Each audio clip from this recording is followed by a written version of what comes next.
Listen to me very carefully. I am King Solomon, the same Solomon who commanded armies, built empires, and accumulated wealth beyond imagination. And I'm about to reveal something that will shatter everything you believe about money. You've been lied to. You work harder than ever, yet wealth slips through your fingers like sand. Why? Because you're playing by rules written by people who want to keep you poor.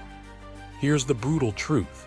While you chase quick fixes and get rich schemes, true wealth operates on ancient codes.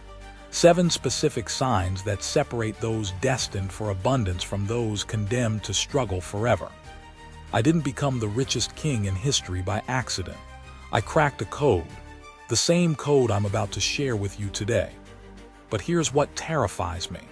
Every day you delay understanding these signs, someone else is using them to build the fortune that should be yours. They're getting richer while you're getting older. Stop making excuses. Stop accepting mediocrity. In the next few minutes, I will show you exactly how to recognize if you're ready to unlock true wealth. This isn't theory. This is the blueprint. I used to build an empire that lasted centuries. The question is simple. Are you ready to finally claim what's yours? The brutal truth: nobody wants to hear about wealth. You think you want money? You're lying to yourself. What you really want is power, and power without maturity is not a blessing. It's a curse that will destroy everything you touch. Listen to me carefully. I am Solomon. I built the greatest empire in history. I accumulated wealth beyond imagination, and I watched it all crumble because I learned this lesson too late. The failure to become truly rich has nothing to do with opportunity, nothing to do with where you were born, nothing to do with the system being rigged against you. It has everything to do with your complete lack of preparation to bear the weight of what wealth really is. Money is just the result. The cause is character. The cause is discernment. The cause is responsibility. Without these 3 pillars, wealth becomes a golden prison that corrupts your relationships, erodes your character, and transforms every blessing into a curse. You see people win the lottery and lose everything within 5 years. You see empires built by brilliant minds collapse in a single generation. You see inheritances that should last centuries evaporate in decades. Why? Because they had money, but lacked the inner architecture to sustain it. Here's what terrifies most people about true wealth. It demands that you become someone completely different from who you are right now. It demands that you face your deepest fears, your most toxic relationships, your most self-destructive patterns. It demands that you choose wisdom over comfort, patience over instant gratification, truth over approval. Most people are not ready for this transformation. They want the fruit without nurturing the roots. They want the crown without earning the character to wear it. They want the power without accepting the responsibility that comes with it. This is why I'm here, to perform what I call spiritual surgery on your mind, to cut through the lies you tell yourself about money, to reveal the 7 signs that separate those who are truly ready for wealth from those who will forever remain trapped in scarcity. This is not motivation. This is preparation. This is not inspiration. This is examination. I'm going to hold up a mirror to your soul and show you exactly why money runs away from you like water through your fingers. Are you ready for this level of honesty? Because what I'm about to show you will either transform you or destroy the comfortable illusions you've built about yourself. There is no middle ground. Sign 1, the deafening silence test. Can you sit in complete silence for 15 minutes without reaching for your phone, without planning your day, without thinking about what others think of you? If the answer is no, you are financially doomed and you don't even know it.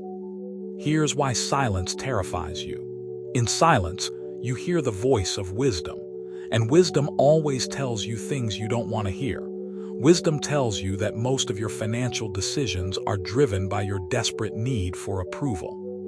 Wisdom tells you that you're more concerned with looking successful than being successful. I learned this lesson through blood and tears. There was a merchant in my court who came to me with a brilliant business proposal. He had studied the trade routes. He had analyzed the markets. He had calculated the profits. But he couldn't sit still for more than 5 minutes without seeking validation from someone, anyone, about his ideas. I gave him a simple test. Spend 1 hour in complete silence with his proposal. No advisors, no scrolls, no calculations, just him and the raw truth of what he was about to commit his life to. He lasted 12 minutes before calling for his servants. He needed to discuss it. He needed feedback. He needed approval. 6 months later, he was bankrupt. The opportunity was real. The analysis was correct. But he had relied on the approval of strangers instead of developing his own inner compass. The answer was always inside him, but he couldn't endure the silence long enough to hear it. You want to know why you make terrible financial decisions? Because you cannot bear the weight of your own thoughts. You fill every moment with noise, with distraction, with the opinions of others. But the deepest well of wisdom requires you to go down into the silence where most people fear to tread. Think about the last major financial decision you made. Did you make it in silence, after deep reflection, trusting your own discernment? Or did you make it while scrolling through social media, seeking validation, needing others to confirm what you already knew was right or wrong? Here's the brutal truth. Gold shouts for attention. Wisdom whispers in the quiet moments. If you cannot resist the applause of the crowd, you are completely unfit to manage anything significant. Wealth requires lonely decisions. It requires the courage to disappoint people.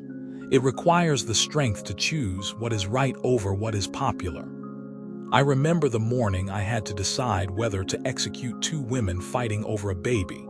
The crowd wanted spectacle. My advisors wanted political safety. But in the pre-dawn silence, wisdom whispered the solution that saved a life and revealed the truth. I chose the whisper over the shouts, and that decision defined my reign. Every morning I carved out 15 minutes of absolute silence. Not prayer, not meditation, not planning, just silence. Just me and the raw honesty of my own thoughts.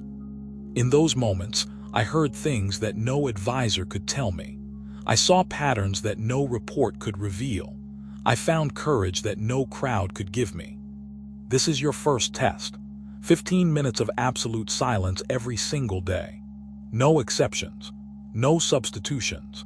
If panic rises in your chest, if your mind races, if you feel the overwhelming urge to check your phone, that panic is exactly why money flees from you.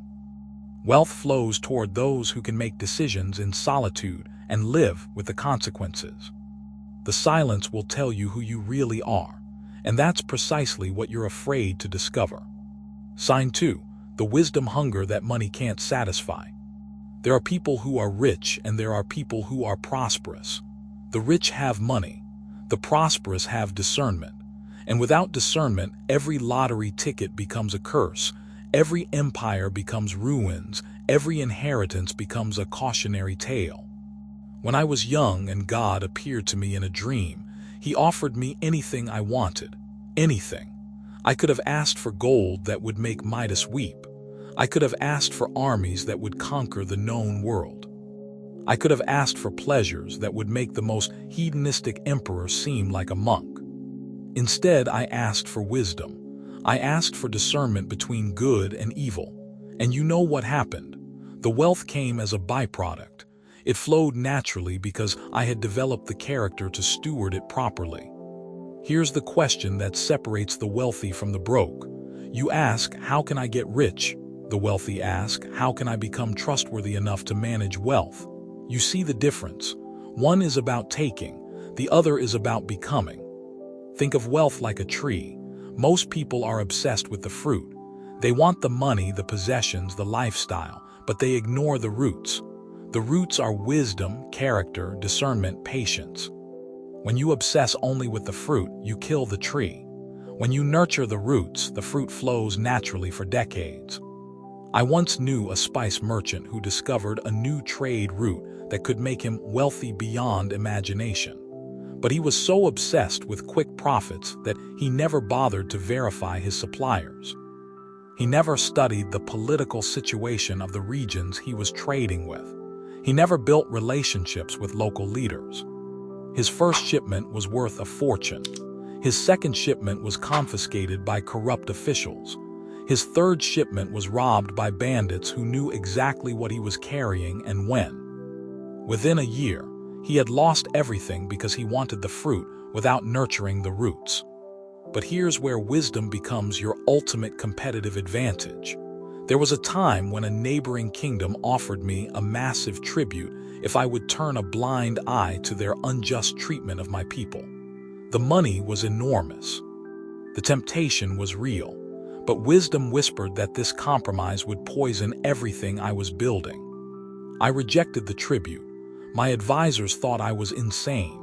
6 months later, that kingdom descended into civil war. If I had taken their money, I would have been dragged into their destruction. The wisdom to say no to immediate gain saved me from strategic ruin. This is how the universe tests your readiness for wealth. It sends you opportunities that look lucrative but would destroy your family, your purpose, your integrity. Most people fail this test because they haven't trained their discernment muscle. They see only the immediate reward and miss the long-term consequences. Every financial decision is a character decision. Every business choice is a wisdom choice. When you choose wisdom over gain, something magical happens. People begin to trust you with bigger opportunities. They seek your counsel. They want you on their team.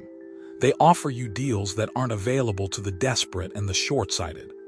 The universe has a strange way of rewarding those who choose wisdom over wealth. It gives them both, but it punishes those who choose wealth over wisdom by giving them neither. Here's your practice. Before every financial decision, ask yourself one question. What would wisdom do here? Not what would make the most money, not what would make you look successful, not what would impress others. What would wisdom do?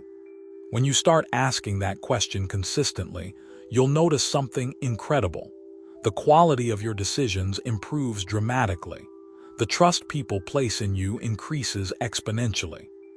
And the opportunities that flow to you become not just more profitable, but more sustainable, more meaningful, more aligned with who you're becoming.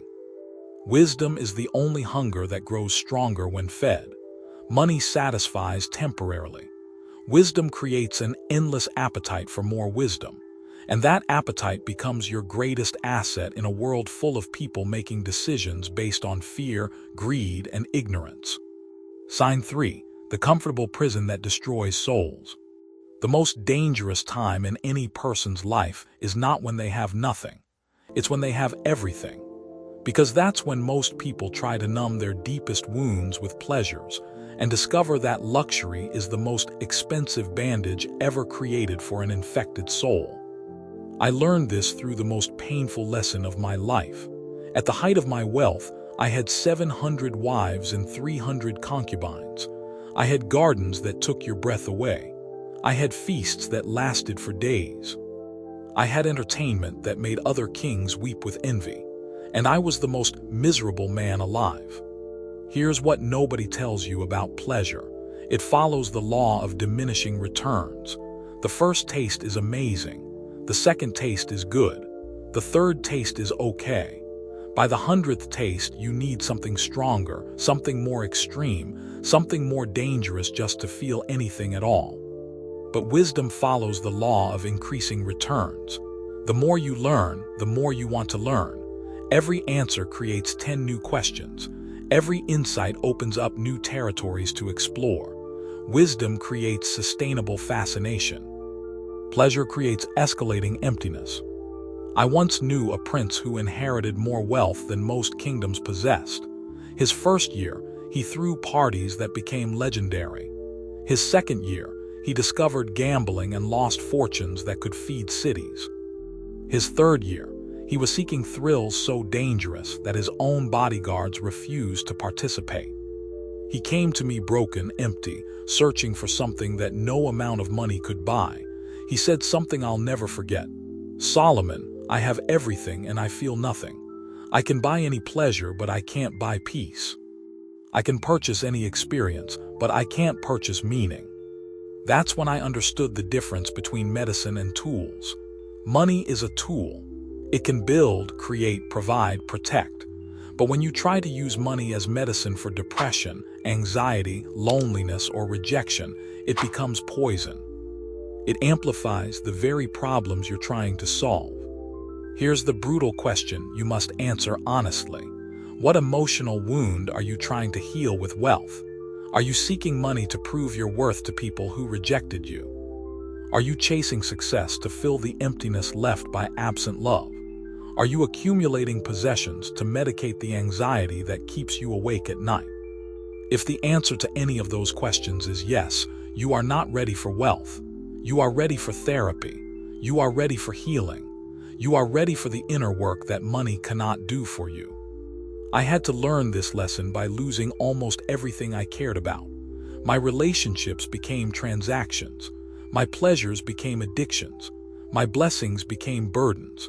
I had built an empire on the outside while my soul was collapsing on the inside. The turning point came when I realized that no external abundance could fix an internal deficit. I had to go back to the basics. I had to rediscover simple joys, a genuine conversation with a friend, a sunset that cost nothing but attention, a moment of laughter that money couldn't buy. Here's what changed everything for me. I shifted from pursuing pleasure to pursuing purpose. Instead of asking, what will make me feel good? I started asking, what will make me grow? Instead of seeking comfort, I started seeking contribution. Instead of buying experiences, I started creating value. The irony is profound. When I stopped using money to numb my pain, I discovered peace in simplicity. When I stopped trying to fill my emptiness with possessions, I found fullness in relationships. When I stopped chasing pleasure, I found sustainable joy in wisdom and service. This is your test. Can you find peace and purpose when you have very little? Can you be content with simple pleasures? Can you face your deepest fears without shopping, without consuming, without numbing yourself with luxury? If you cannot be happy poor, you will not be happy rich. If you cannot find meaning in simplicity, you will not find meaning in abundance. If you cannot heal your wounds with wisdom and relationships, you will not heal them with wealth. Wealth will amplify who you already are. If you are anxious poor, you will be anxious rich. If you are empty poor, you will be empty rich. If you are broken poor, you will be broken rich, just with more expensive ways to avoid dealing with your brokenness. Do the inner work first. Heal the wounds that money cannot heal. Build self-esteem that doesn't depend on external validation. Clarify your purpose beyond accumulating possessions. Then and only then will you be ready for the responsibility and opportunity that true wealth represents. Money should serve your mission, not become your medication. Sign 4. The patience that separates kings from beggars. When I decided to build the temple, my advisors thought I had lost my mind. 7 years of preparation before laying the first stone. 7 more years of construction. 14 years total for a single building, while other kings were building flashy palaces in months. But here's what happened. Those flashy palaces crumbled within decades. My temple stood for centuries and became one of the wonders of the world. That's the difference between building for applause and building for eternity. That's the difference between speed and strength. Most people destroy their financial future because they cannot tell the difference between a seed and a weed. A seed looks dead on the surface, while incredible growth happens underground. A weed looks impressive immediately but has no roots. Impatience makes you uproot the seed and water the weed. I once knew a merchant who had the most brilliant business idea I've ever encountered. A communication network using trained birds that could deliver messages faster than any existing system.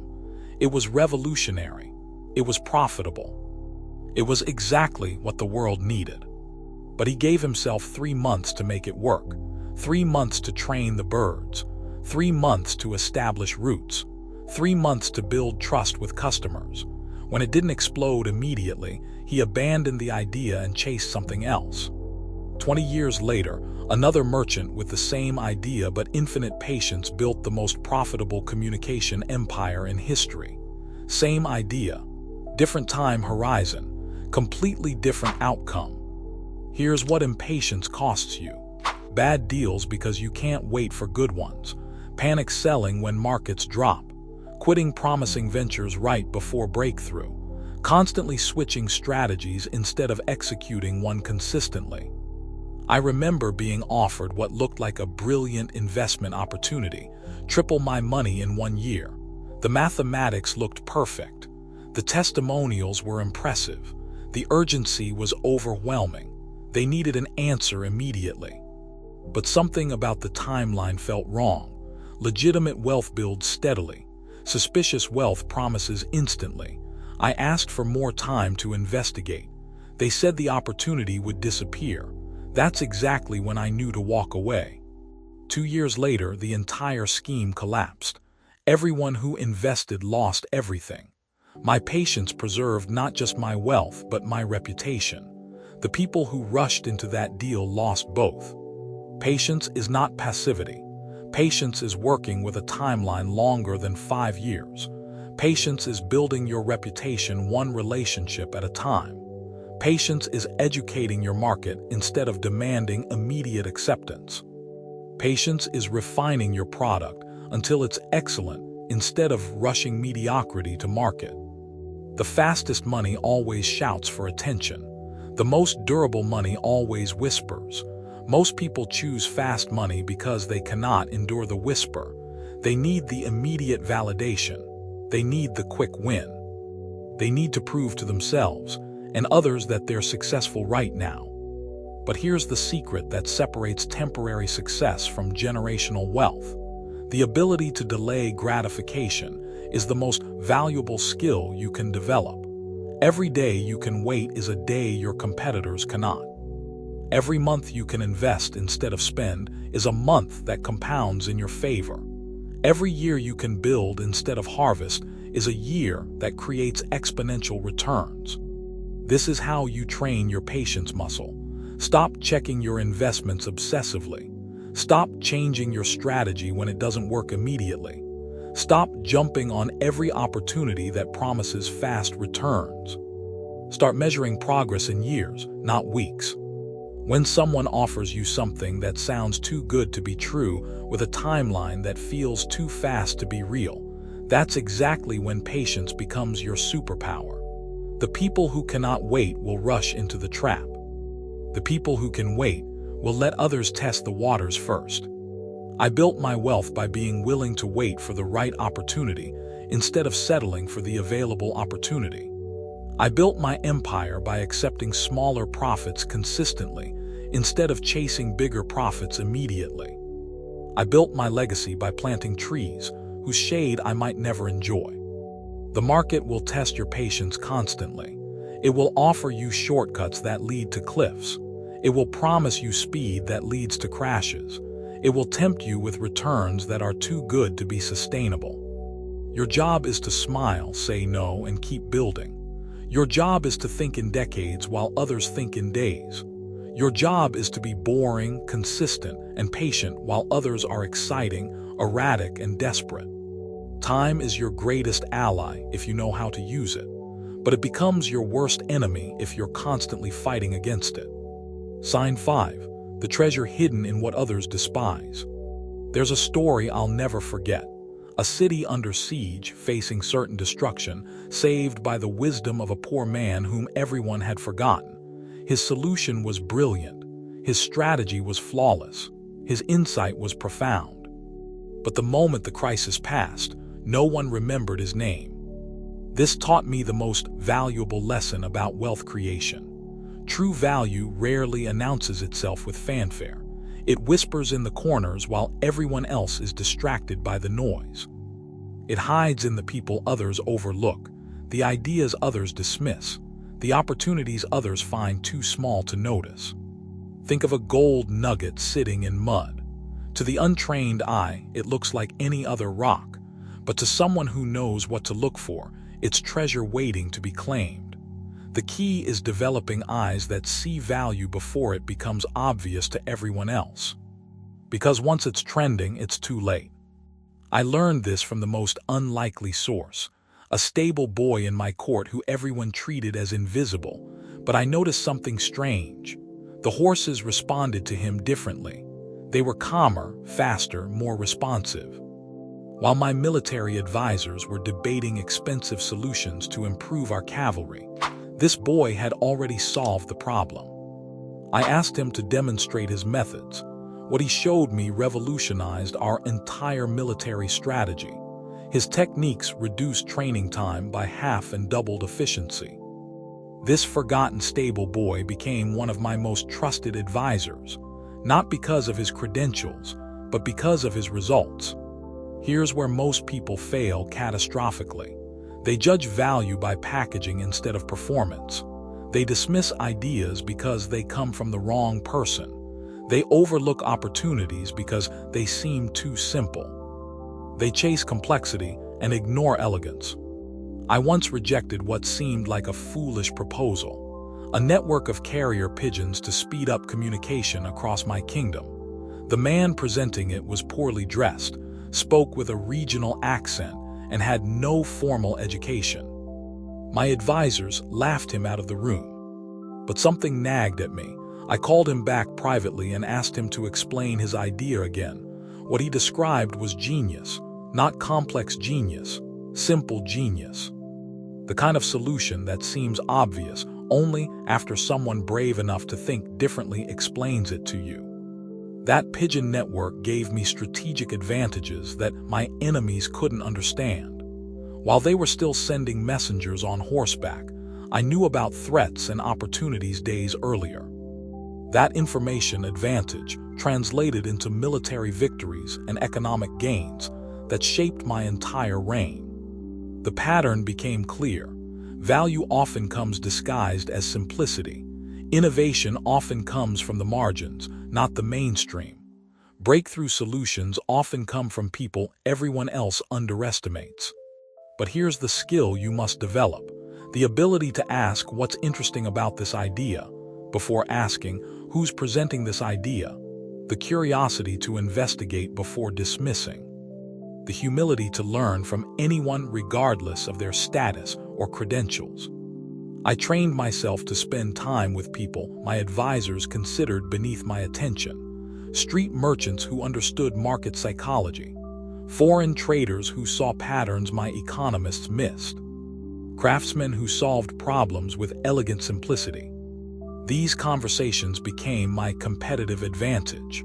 While other rulers surrounded themselves with people who thought exactly like they did, I learned from people who thought completely differently. While they got confirmation of their existing biases, I got correction of my dangerous blind spots. Here's your practice. Every week, have a conversation with someone whose background is completely different from yours. Listen for insights that challenge your assumptions. Look for solutions that seem too simple to work. Pay attention to ideas that everyone else is dismissing. The next time someone brings you an opportunity that doesn't fit your expectations, pause before rejecting it. Ask yourself, what would I see if I looked at this without my biases? Sometimes the most profitable ideas come wrapped in the most unpromising packages. But here's the warning. You must distinguish between genuine opportunity disguised as simplicity and genuine foolishness disguised as innovation. This requires discernment, patience, and the willingness to investigate before investing. The treasure is always there, but it's hidden in places where most people refuse to look. Sign 6. The mindset that transforms anxiety into abundance. Let me ask you 2 questions that will shatter everything you think you know about ownership. What did you bring with you when you were born? What will you take with you when you die? The answer to both questions is nothing. Absolutely nothing. This means everything you think you own is actually just on temporary loan to you. Your house, your car, your business, your bank account. You're not the owner, you're the steward. And understanding this difference will either liberate you from financial anxiety or trap you in perpetual fear. When you think like an owner, Every loss feels like an identity attack. Every market drop feels like personal failure. Every setback feels like the universe is punishing you. But when you think like a steward, losses become redirections. Uncertainty becomes opportunity. Challenges become training. I learned this from an old gardener who worked in my palace grounds. I asked him how he stayed so calm when storms destroyed months of work. He said something profound. "Your Majesty, I don't plant gardens, I care for gardens. I accept the seasons, I work with the cycles. When storms come, I don't take it personally, I simply replant." That gardener understood something most people never learn. Fighting reality creates suffering. Working with reality creates solutions. Trying to control outcomes creates anxiety. Focusing on processes creates peace. This shift in thinking changed everything about how I managed wealth. Instead of hoarding gold out of fear, I invested in infrastructure. Instead of building monuments to my ego, I built roads, ports, and irrigation systems that would serve my people for generations. The economic results were extraordinary. Within 5 years, the tax revenue generated by increased trade and prosperity exceeded all the gold I could have hoarded. The money I released came back multiplied because I treated it as seed to be planted, not treasure to be buried. Here's the psychological transformation that changes everything. When you stop seeing money as an extension of your ego and start seeing it as a tool for creating value, you make completely different decisions. You stop making choices based on fear and start making choices based on wisdom. Owner thinking asks, "How can I protect what's mine?" Steward thinking asks, "How can I maximize the return on what I've been entrusted with?" Owner thinking focuses on security. Steward thinking focuses on productivity. Owner thinking leads to hoarding. Steward thinking leads to multiplication. But stewardship isn't just about money. It's about relationships, opportunities, talents, time, influence. Everything meaningful in your life is actually on loan to you. The question is, what kind of steward are you? I made a decision that my advisors thought was insane. Instead of building a massive treasury, I would build massive capacity. Instead of accumulating idle resources, I would invest in productive resources. Instead of impressive wealth displays, I would create sustainable wealth systems. The result was counterintuitive. By holding my wealth lightly, I attracted more of it. By treating money as a responsibility instead of a trophy, people trusted me with bigger opportunities. By focusing on stewardship instead of ownership, I built something that lasted centuries instead of decades. Here's your daily practice. Before making any financial decision, ask yourself, if I were managing this money for someone I deeply respect and trust, what would I do? This single question will transform your relationship with wealth from anxious ownership to wise stewardship. When you lose money, instead of saying, "I lost my money," say, "The money was redirected."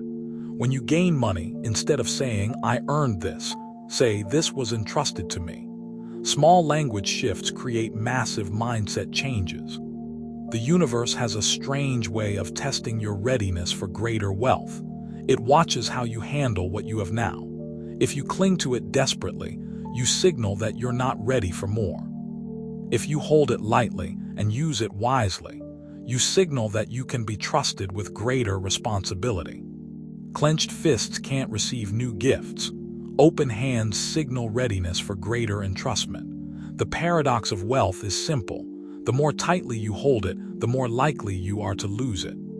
The more lightly you hold it, the more likely you are to multiply it. You are not the owner of your wealth. You are the steward of your wealth, and great stewards get promoted to manage greater resources. Sign 7. The prayer that changes everything and costs everything. There's a prayer that will transform your life and terrify you at the same time. It's the prayer for discernment. But here's the warning: be careful what you pray for, because when you can see clearly, you cannot unsee. When you know the truth, you cannot unknow it.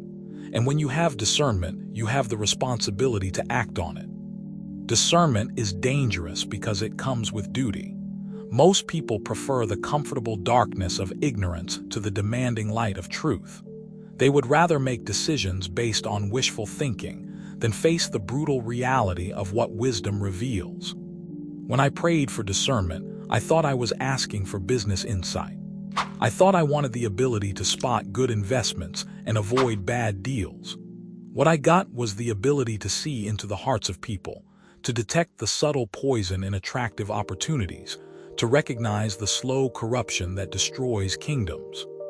Let me tell you about the most difficult test of my reign. There was a counselor in my court who everyone loved. He was charismatic, intelligent, persuasive. He had solutions for every problem and answers for every question. But something felt wrong. Nothing I could prove, nothing I could explain, just a whisper of warning that wisdom placed in my heart.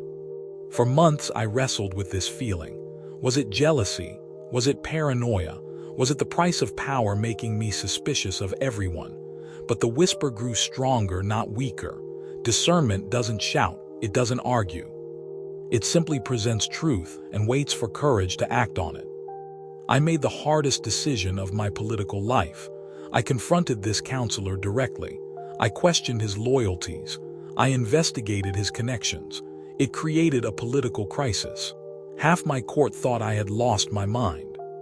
The other half wondered if I was becoming a tyrant. 6 months later, we discovered that this counselor was the center of a conspiracy that would have destroyed my kingdom. He had been feeding information to our enemies, manipulating our policies, and slowly poisoning the minds of our people against each other. The very charm that made everyone love him was the weapon he was using to destroy us. That experience taught me the most expensive lesson of leadership. Discernment without courage is worthless.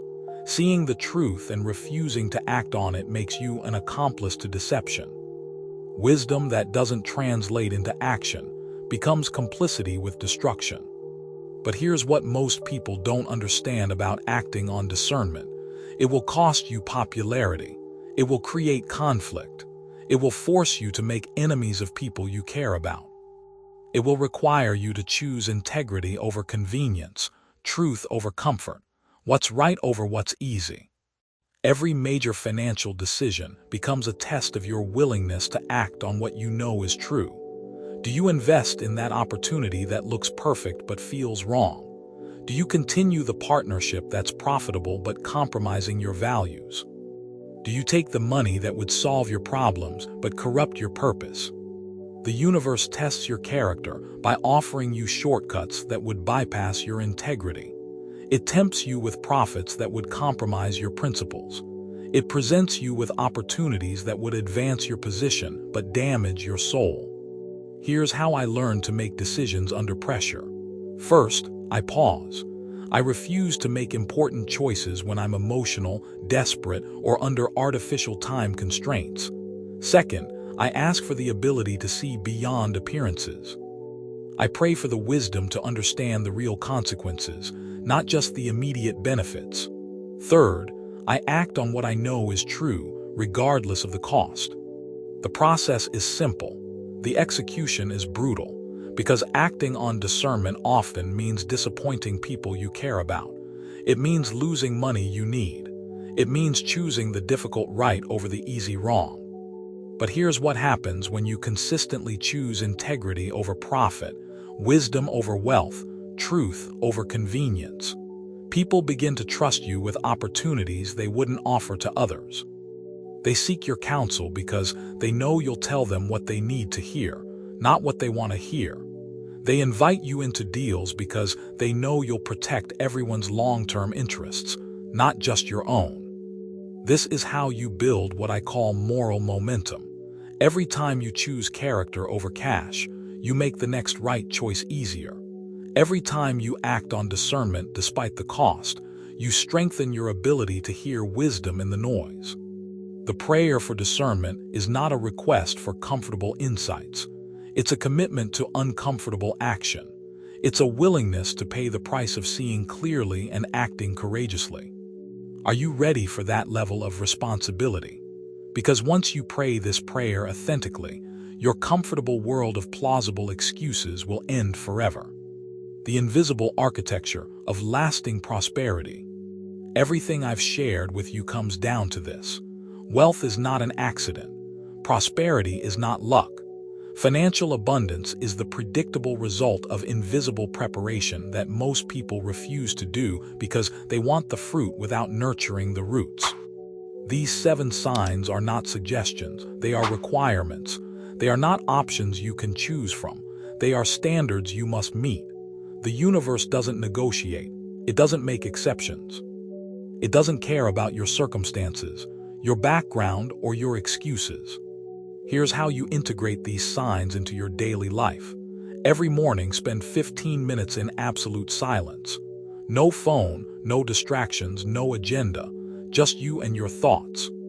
If you can't do this, you're not ready for the lonely decisions that wealth requires.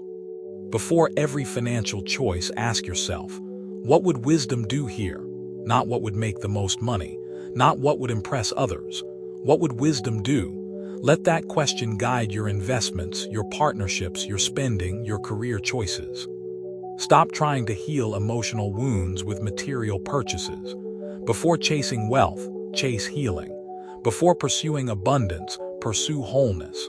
Fix your relationship with yourself before expecting money to fix your relationship with life.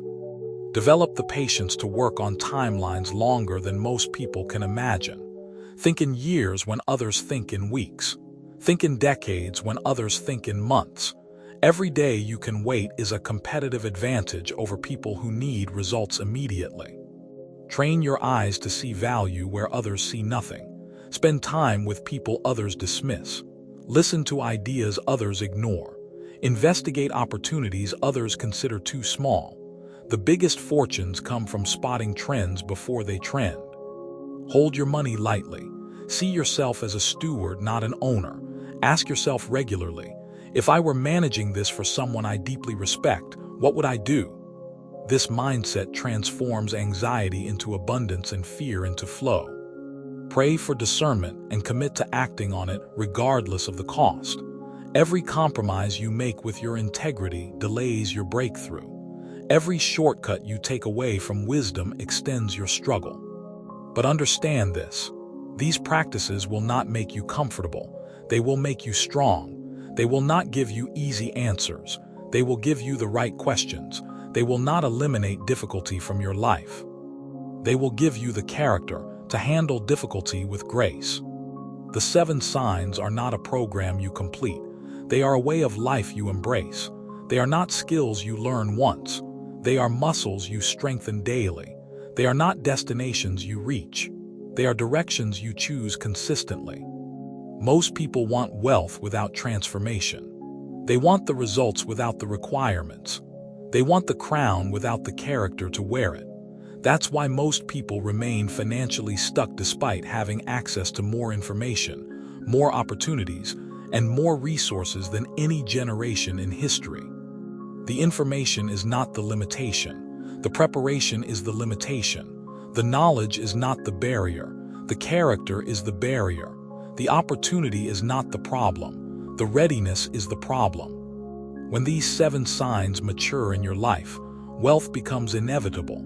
Not because the universe owes you anything, but because you've developed the inner architecture to attract, manage, and multiply resources responsibly.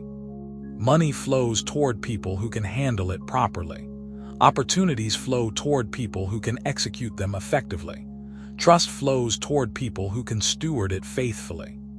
And when you have all 3 flowing toward you consistently, you don't chase wealth. Wealth chooses you. This is the hidden code that separates those who dream about prosperity from those who live it. This is the invisible difference between those who have money temporarily and those who build generational abundance. This is the secret that turns ordinary people into extraordinary stewards of extraordinary resources. The choice is yours.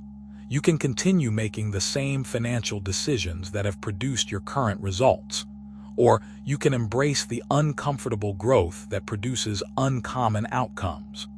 But choose quickly. Every day you delay implementing these principles is another day your dreams get further away, while someone else's get closer to reality.